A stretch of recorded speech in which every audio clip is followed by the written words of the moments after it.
Pada H+3 arus balik Idul Fitri di Tol Cipali menelan korban jiwa di kilometer 153 jalur A. 3 orang yang akan balik ke Jakarta meninggal dunia setelah pulang kampung.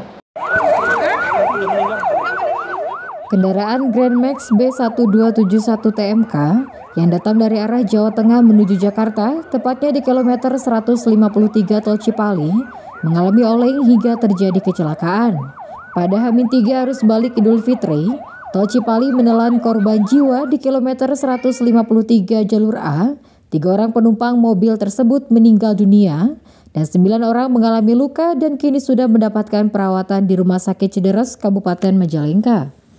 Mobil yang mengalami kecelakaan berasal dari Jember, Jawa Timur, membawa penumpang berjumlah 12 orang, 3 diantaranya meninggal dunia di lokasi kejadian. 3 orang yang meninggal dunia yakni Zarata, usia 2 tahun, Nafida 4 tahun, dan Fitrianingsih berusia 31 tahun. Pasiennya yang kita terima ada 9 orang, dari 9 itu masih kita tangani, yang cedera berat ada 1, yang lainnya masih kita evaluasi, lalu ada 3 datang dalam keadaan sudah meninggal. Luka-lukanya macam-macam Pak, banyak, ada yang macam-macam kita nggak bisa deskripsikan secara jelas, banyak pasiennya. Luka sedang sampai luka ringan. Nggak tahu. Belum lihat. Ibu dari mana, Bu? Jember. Dari Jember. Mau kemana? Mau ke Jakarta. Mau ke Jakarta. Itu berapa orang, Bu, satu mobil?